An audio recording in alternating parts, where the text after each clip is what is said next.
Hello and welcome to the Austin B Media podcast. I am Austin Belzer, and I have a very special episode for you guys today. Uh, Tribeca is tomorrow, and I suddenly know what I'm doing, so I decided to have Sean. How do you pronounce your second name or Both, last name? Boelman. yes.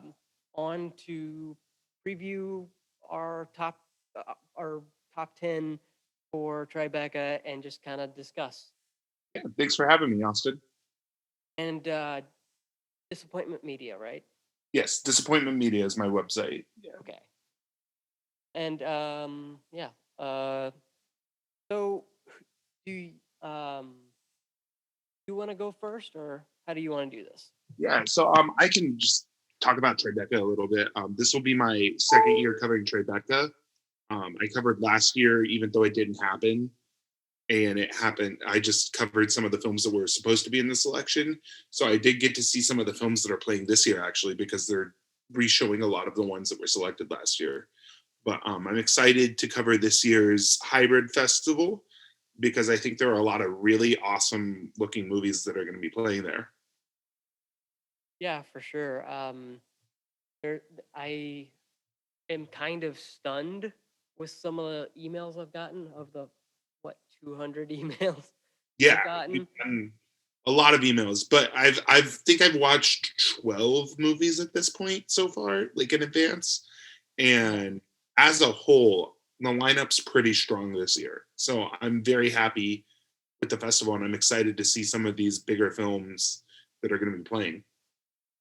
Yeah, on a scale of South by Southwest to a Sundance, I think this is right about in the middle. Yeah, Because and there's actually just really quick mention, there are some Sundance films here. Um, there's How It Ends and um, Marvelous in the Black Hole, I believe. yeah, and also Rita Moreno, Yes, that one. that I think, documentary, which is great. I love that documentary. and I think a few documentaries that are also going to be in AFI docs later this month. So that's Yes, fun. yes, for Um, sure. so this is my first year, um, as you can tell by the hectic nature of all this, um, and it's just been a roller coaster. Uh, let's just say that it's yeah, it's been an interesting Tribeca. I literally have two interviews back to back tomorrow. Oh wow. Like literally, I'm going to the dentist tomorrow at a drop of a hat, and then right after that, it's like, okay, I've got an interview. I already forgot. Um, but I think one of them is Agnes, and one of them is either Clay Dream or See for Me. One of those, Okay. um, which I still need to see. So let's transition, I guess, to what is your number 10 film that you Yeah, want to see? yeah. So one of the ones I'm really excited to see is it's one of the international feature competition films. It's called Wuhai. I don't know much about it really, but the opening of the Tribeca summary is when an ambitious business venture, a dinosaur theme park, goes bad, and that immediately hooks me.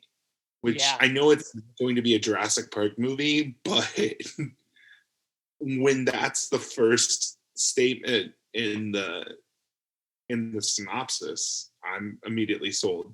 So I'm definitely going to be checking this one out. I have no idea what to expect from it, and I'm trying to go in as blind as possible. Other than I know that there's a dinosaur theme park that plays into it, but I can't wait to see it. yeah. I need to check this out because I thought, okay, is it gonna be gimmicky or is it gonna be good? I don't know. But hey, I am okay with anything they do. Any kind of weird movie I'm up for. Yeah, for sure. It's when is that premiering? That's the 14th. Okay.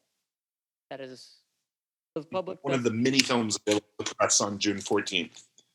Yeah, let's see. How many are there on June 14th? 37. On my list, which doesn't include everything, I have 10 that I want to see becoming available on June 14th. Yeah, it's gonna be. Again, I said it was gonna be an interesting time. Oh man. But yeah, I'll check that out. I don't think I had that on my list. I guess my number 10 would actually have to be other than oh shoot. I think everyone should check out Agnes for sure. I think Yeah, that's gonna be Agnes is interesting. one of the darlings of this Yeah, I'm not festival. sure how much we're allowed to say about Agnes, but Yeah, we're under embargo. we're under embargo. But Mickey Reese is a very interesting filmmaker, and all of his films are very divisive in nature, and that they're either love it or hate it. Mhm. And this is very much a Mickey Reese film. So there's that. I will say that for my 10, I picked ones I hadn't seen that I'm really excited for. Mhm. But I will say that I think a lot of people are going to be, a lot of the right people are going to be really excited to see Agnes. Yeah, I think there's two actors in there, which I won't name because it's kind of a big thing. Um, but I think if what was that? Shoot, I forget her name. Was it called The Little Hours? Is that what it was called? The one with Aubrey Plaza. Yes, that one. Thank you. Reminds me of like a horror take on that. Okay, okay, I Um, can see that. yeah, I think that's all I'm allowed to say. I don't know how strict of an embargo is. I don't know how like if a sniper is gonna come, if that's how strict the embargo is or not. But what is your ninth one? Yeah, one of the ones I'm really eager to see that was a 2020 selection is called Clean. It stars Adrian Brody, which is a great actor, and so I'm excited for that reason.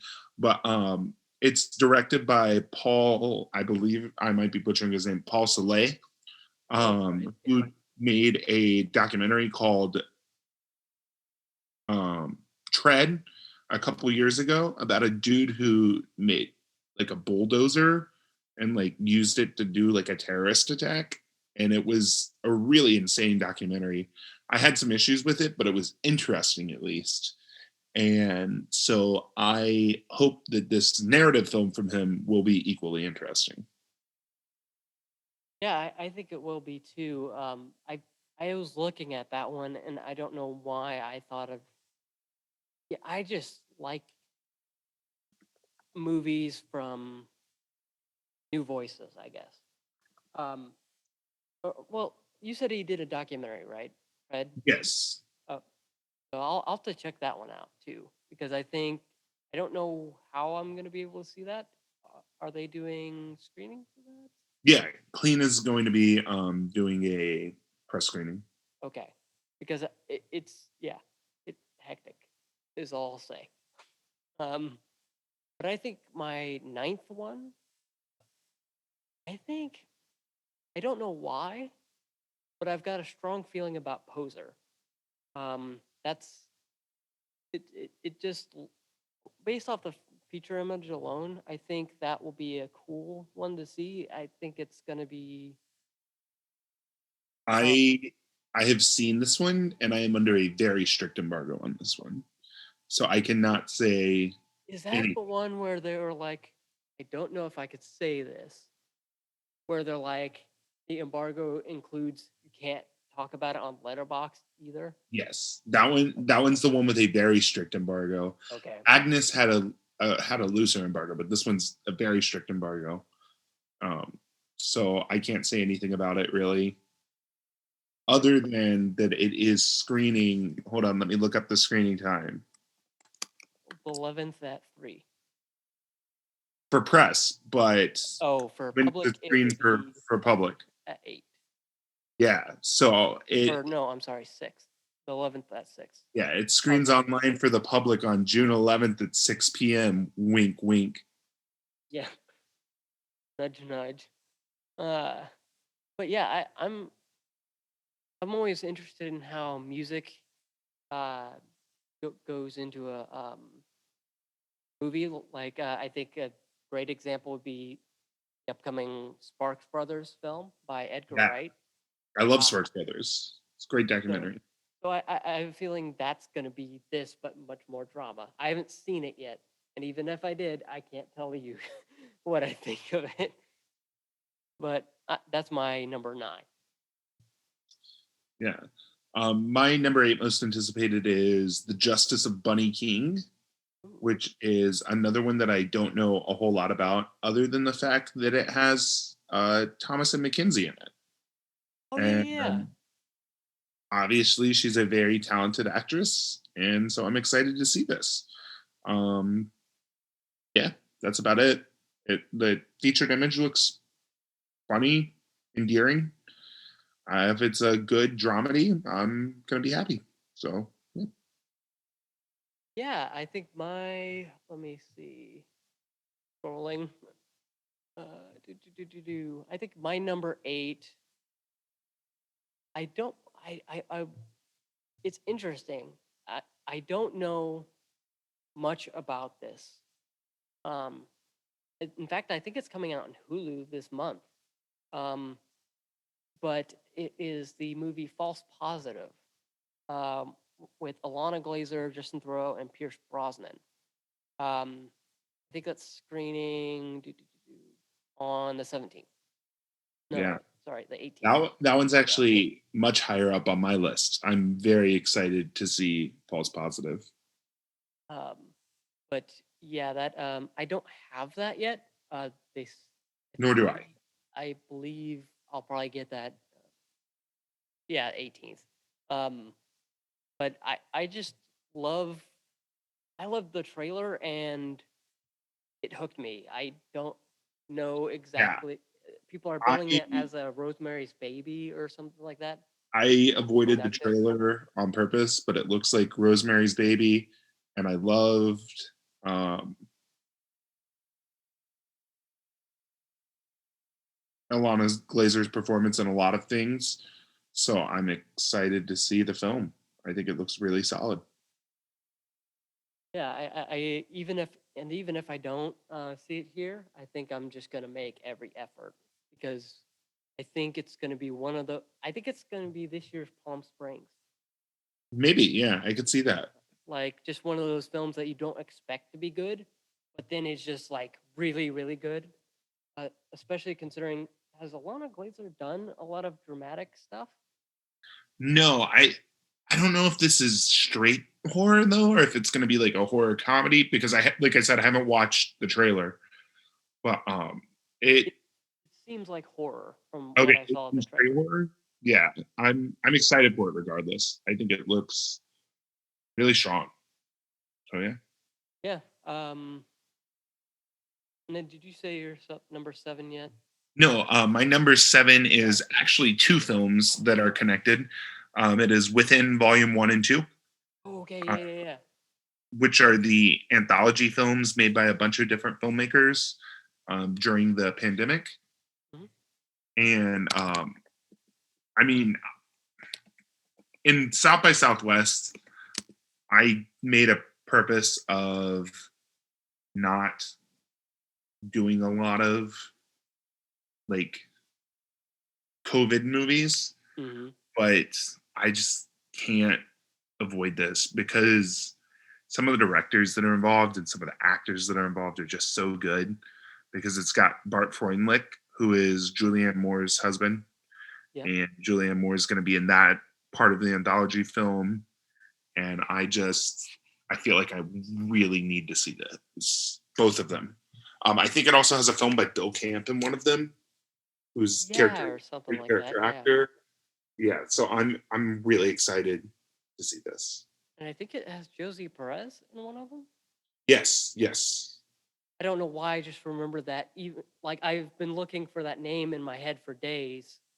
but just now, out of nowhere, pull it out of my butt for no reason. Um, but yeah, that actually isn't on my list, but I think it's on my, if I have time for these shorts, it's definitely on there. Yeah, and they're not presenting it as like a shorts block. It's like an anthology. It's like a feature Okay, anthology. like Um, almost like Small Axe. no, no, no, like an anthology film, kind of like think like Oh, Trick okay, or Treat, okay, gotcha. where it's like the short films that are connected. I guess I don't know if there's going to be like a bridge, like an anchor segment or what, but I'm intrigued regardless. I'll have to check it out. Um, I think I think number 7, right? Yeah, number 7. I think it's gonna sound weird, but hang with me on this. Italian Studies is my number 7. Um, I do want to see Italian Studies and because it's I like the director's last movie. He made a Netflix movie called Tramps. yep, It was really good. It was like yep, really indie, but really good. And so I'm excited to see this. yeah, and a lot of the weight I'm putting on this movie is Vanessa Kirby. Um, But I also worry personally that it might have been like lightning captured in a bottle for Pieces of a Woman. And I so I don't still haven't seen that. I hope I hope she impresses again with this. But I like Pieces of a Woman was her first like truly groundbreaking, astounding performance. Like she's given some good performances before, but that was her pinnacle to this point. Mhm. And I worry that she's not going to be able to top it. And I hope she proves me wrong. Yeah, I kind of look at this almost like if I'm ignoring Pieces of a Woman, that this would be almost the film that she follows up Wander Darkly with. That's kind of how I see it. Um, Yeah. um, but yeah, yeah, that is my number 7. Yeah. My number 6 is a documentary. I'm very into music documentaries. You might not know that about me. That's like one of my like big specialties. And so my number 6 is Bernstein's Wall, Okay, which is about the composer Leonard Bernstein, okay. who's obviously revolutionary. Like he's done so many amazing things in his life, and so I'm really excited to see this documentary. My only hesitation is that it might be a little standard. It Mm. might be a little formulaic, but I mean, even if it is, Bernstein is just such a master that I don't see myself not enjoying this. Yeah, I think I wasn't as familiar with Bernstein, but I will say I have a documentary in here. Not for number 6, but for later as my number 1. Um, that I can't wait. But my number 6, um, I think would have to be the beta test. And Okay. I did find out that we there are emails I can send, so I sent that off today. I haven't. I'm worried about the beta test Yeah. because I think it's going to be really, really good or really, really bad because I know what it's about, Hmm. because I know some people who have seen it and who have told me what it's about. And it's either going to be really freaking zeitgeisty and Hmm. capture exactly what needs to be said, or it's going to be a monumental swing and a miss. Yeah. And with it being Jim Cummings, I think it's going to be zeitgeisty. I think he's going to be able to get it.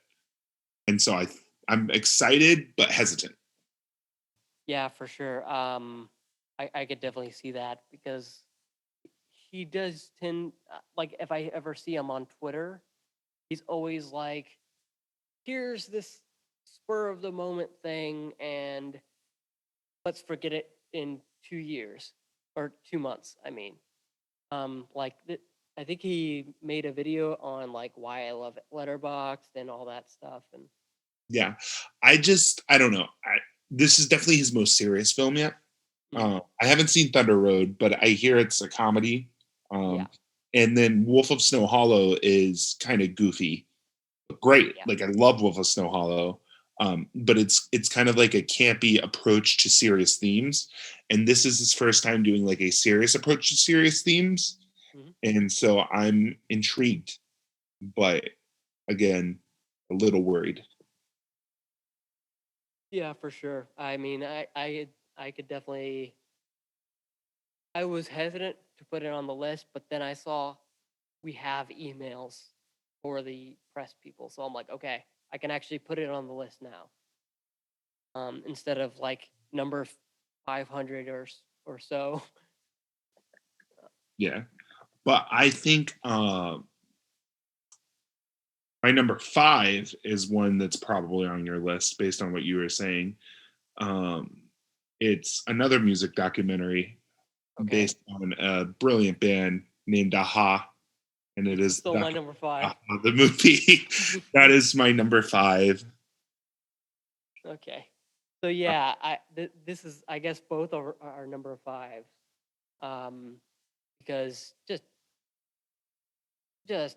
I think this will might even be better than I I I'm treading on lightly because I know a lot of people are like Sparks Brothers, the documentary, but I think this has the potential to just take off. I mean, you've got the director of Rebel with a Cause, all the uh, not bangers, but all the signs are there that it could just be like this great film. yeah, I definitely agree. So then I guess we should just go to like number four, I guess. Okay. My number four is one that I'm really excited to see because of the filmmaker behind it, and it is Mark, Mary, and some other people, Okay. and it is written and I believe it's written and directed. I know it's directed by Hannah Marks, and it is also written by her, who wrote the film Banana Split Mm-hmm. uh, from a couple years ago, and that was very funny. And so I'm excited to see her follow up. I think this is her directorial debut, um, and yeah, I or no, it's not her debut. No, She's directed other movies before, and she but is the writer and director. yeah, this is her solo directorial debut. That's what it was. Okay, gotcha. Because she co-directed another movie with somebody else. But I don't know much about it other than the fact that it's her movie and that I loved Banana Split, and so I'm excited to see it. Do you want a description or no? No, I want to Okay, go in blind. okay. Then my number four would be. Let me scroll. um. Oh, where is a? One second. I gotta find it. It's really. I think it. Oh, there's Rita Moreno, but I've already seen that. Shoot, I can't remember the name of it.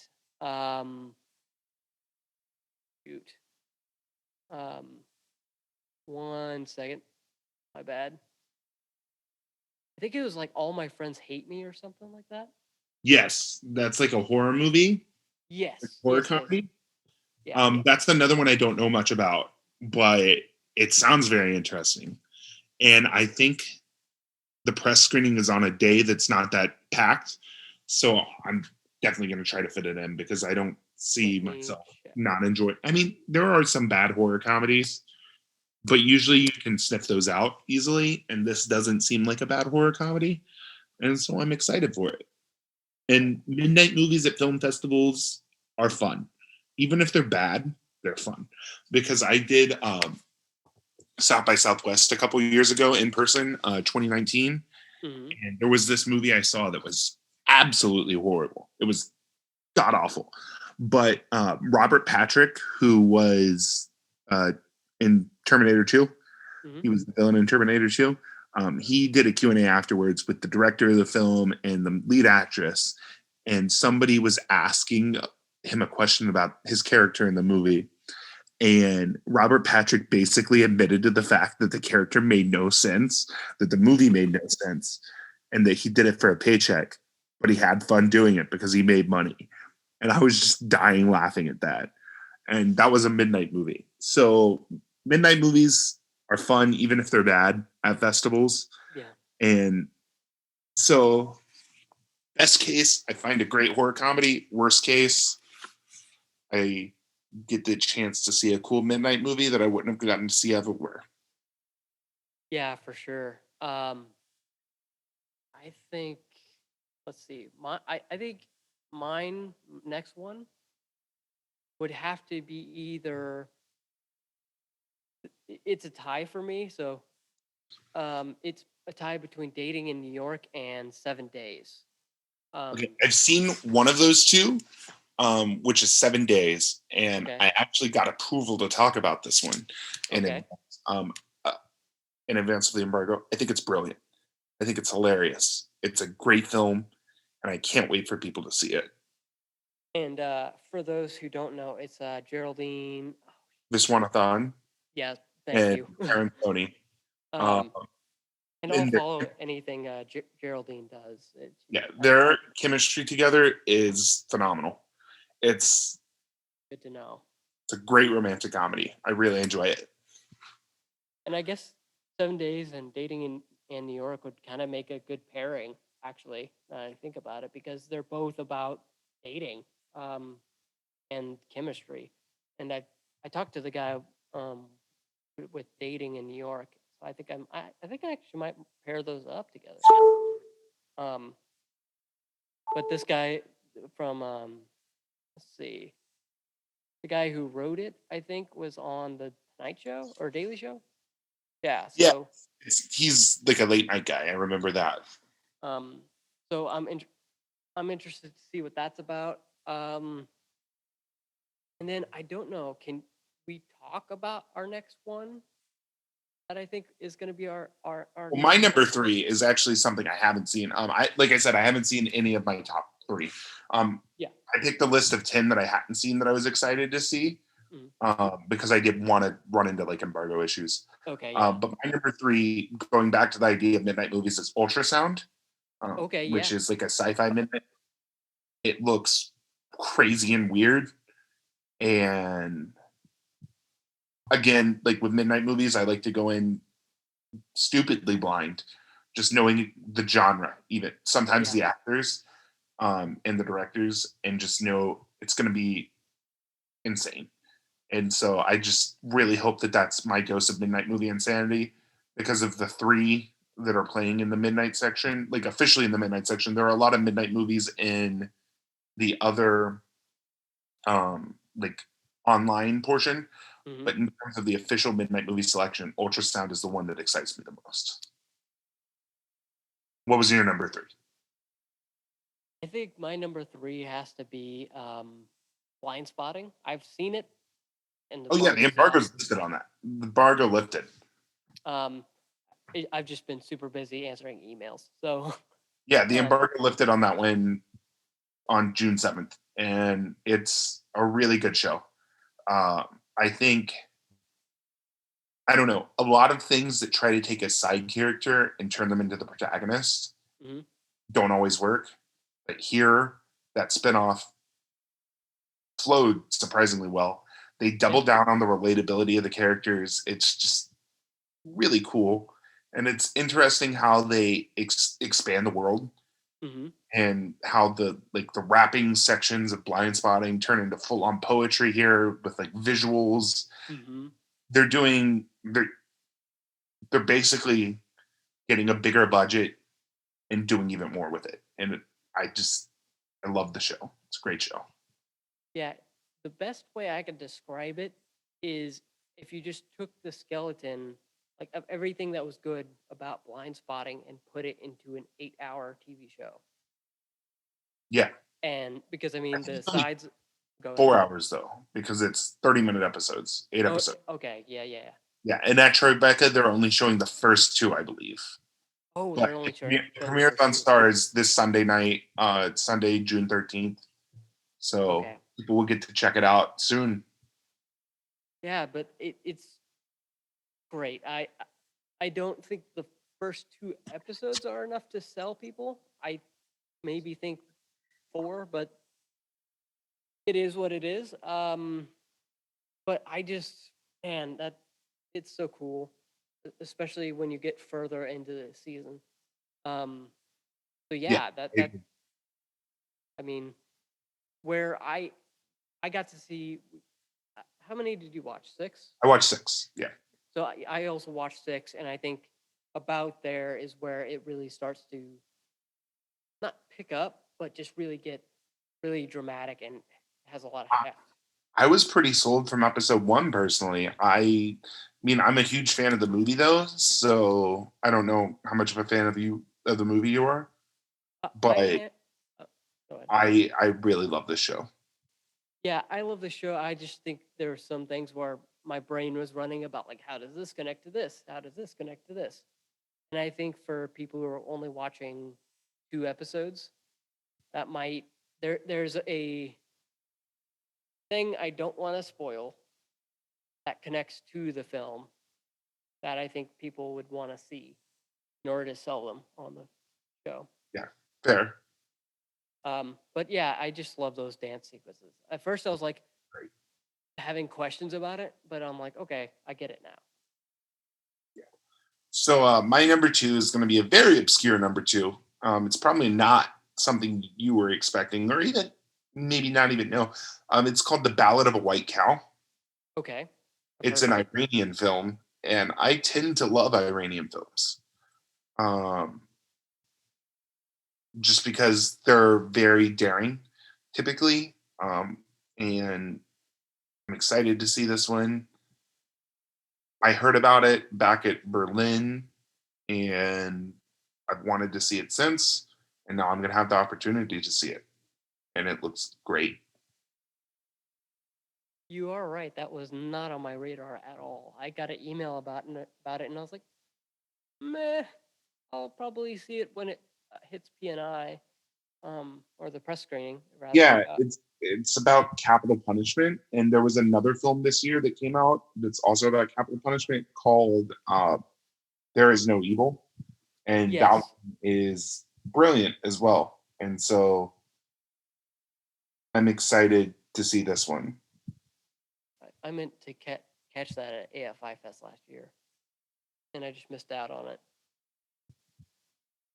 Um, Yeah, I didn't see it at AFI Fest, but I did watch it this year, and it's among my top 10, I would say. So yeah, yeah, and I think my next one, you're I'm sure number number two. yeah. Yeah. Um, I think this should be absolutely no surprise to anyone on the planet Earth. Um, is Roadrunner, a film about Anthony Bourdain. Um, I don't think it needs a lot more explanation than that, other than I grew up watching No Reservations. I've pretty much seen everything he's ever put out on anywhere.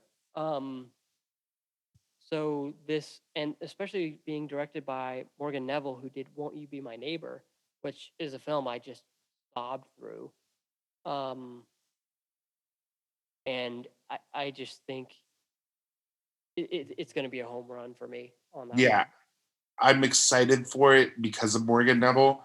I'm not a huge Anthony Bourdain fan. Like I wouldn't say that like I definitely don't dislike him. I think he's a great person, and I Mhm. enjoyed watching his show passively. But I'm not huge into cooking shows, Okay.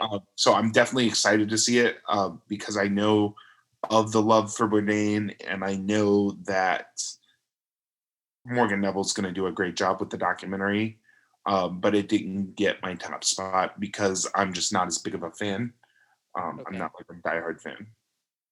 But yeah, I have a feeling our number one, or wait, our replacement number one for Mhm. you, because your number one was Aha, right? My number 5 was Aha. Oh, okay. I thought that We was your both number had one. the same number 5. Oh, that's interesting. Maybe our number ones are the same, Okay. because it's a film. It's a film by one of my favorite directors, who's a very profound director, with a very prolific filmography Okay. that stretches back decades, Mhm. and it is No Sudden Move Yep. by Steven Soderbergh. I am so excited for it because I love Soderbergh so much. Um, I just can't wait to see it, and I love the cast he's assembled for this. And it sounds like he's making another heist movie, and I love his heist movies. And so I don't know if it's going to be one of his best movies, Yeah. but regardless, it's going to be a ton of fun. And it's a lean 90 minutes, which Always a fan. always a fan when it comes to Soderbergh. So yeah, Yeah, you got my number 1. If In the Heights was not coming out Friday, I think it would be my number 1. yeah, I'm excited to see In the Heights at a press screening tonight on the night of recording. I will report to you as to how that is. I'm I, sure I I'll love it. I'm let's see, what can I say? I can't, well, I can't say what I'm seeing that day. Um but am also going to a theater for a screening this week. Can't say what because I'm pretty sure there would be snipers from that studio here. Um Even worse than Marvel. But make a the screening is at one of my old where I used to work actually. So I might try and go see In the Heights actually at a theater. Um, since this since the theater I'll be seeing it at is has like a true IMAX screen. Yeah, Yeah, I might. yeah. The press screening's in Dolby, so I'm excited for that. I love Dolby, and I think that'll be a good way to see it too. So And I yeah, think, oh, actually, if you said Dolby, yeah, okay, then I might have the opportunity to do that. And I'll have to look up what IMAX says about it, if it's a DMR or what. right. Um, because if it's DMR, I mean, I think I saw Spiral in IMAX, and that wasn't really worth Yeah, I don't think it 17. was shot in IMAX. Yeah, I don't think it was shot in IMAX. So yeah, that's our top 10 of Tribeca. There's over 300 films at Tribeca. yeah, there are so many So films for people to watch, and I know that you and I will be covering it pretty extensively, yeah, doing reviews, social media coverage, and everything. So yeah, make sure to check that out from us. yeah, from the 9th to the 20th, 11 days of Yeah, just pure hashtag content, I guess. um, but yeah, I'm gonna let you get to your press screening. I know you've got a dinner yeah. Thank reservation. you. So, without further ado, that's our Tribeca preview. First one. So, happy Tribeca, everyone. During Tribeca, I will be recording nightly podcasts to update you on what you should or shouldn't see if you have a Tribeca pass. And I'll also be doing a fundraiser this month for things odds and ends for the Austin B Media group, I guess. Um, so check that out at patreon.com/austinbmedia. In fact, if you want to become a patron and help show out, go to patreon.com/austinbmedia. You'll get a bunch of fun stuff. And make sure to subscribe to the Austin B Media podcast on the podcast player of your choice. And just overall, have a good one. Thanks.